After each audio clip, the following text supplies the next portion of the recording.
कल देखा तो कने जाला में सर्कल वाले बोला हुआ कने तो देखा तो देखा कने हवा अच्छा जाला में लुका चल तो देखा अच्छा ये है तो सूरज के पाहुने रह रह रह तेरा बहन के गोल लागो रा ये है तो सूरज के पाहुने यही बात का पाहुने यही बात अरे यही तर भतार है ये अरे तो इनकर सरकार गिरल हो गए सरकार मुरझा गए ऐसे ना मानो कैसे चादर उतारा पर बलमुआ के चादर उतारा बगहंबर फेंका मेरे के छाला फेंका मुरेठा उतार बड़ी हां सही है तू के फंसा तू आगे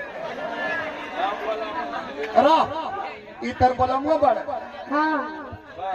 माने पूरा पसंद हतु ना हाँ तो काम ना हो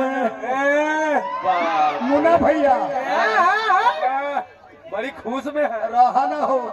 तू कहला तिनका बियाह हो जाए तू कहला मगन कहला परशुराम के साधु बने बाप के पले ले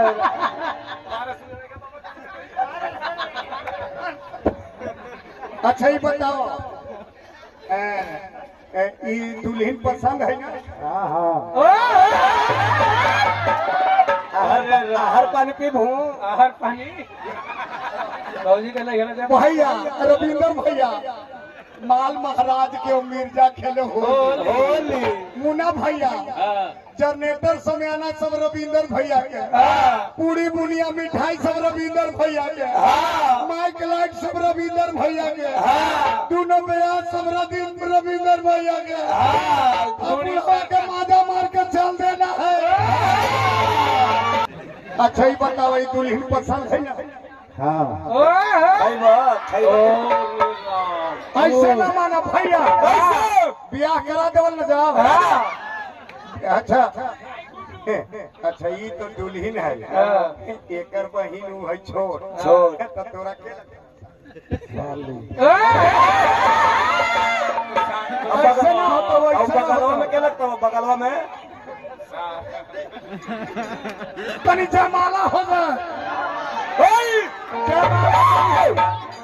जयमाला अगर डालो दूल्हा दुल्हन के बियाह होई तेरा वालों जोरदार ताली बजाए ओम तमेव माता च पिता तमेव तमेव बंधु च विना तमेव तमेव विद्या द्रव्यम तमेव तमेव सर्वं मम देव देवा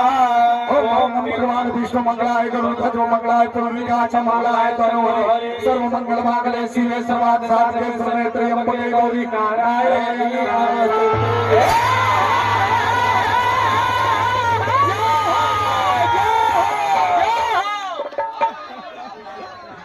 अब तो दुल्हा दुल्हन दोनों हो गया तो भगवान शंकर भी अपना पार्वती के मनावे खातिर नाचलन है गणथैया तू नचब ना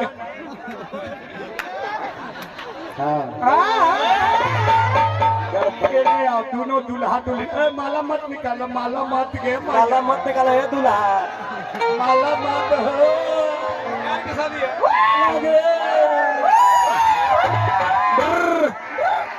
आराम से छे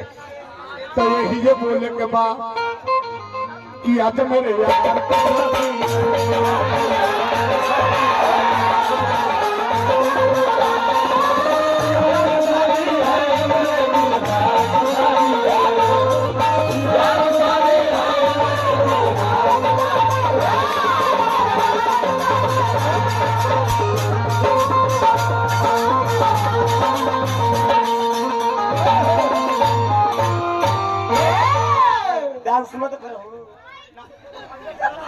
सीताराम नाम है सीताराम बाबू फिर माजा मिलता हुआ कि ना मिलता हुआ फागुन के माजा मारना धरना कमर धरना अरे चमक के अच्छा इनका कमरिया धरा में क्या होता कबाड़िए में रसगुल्ला है यार का शादी है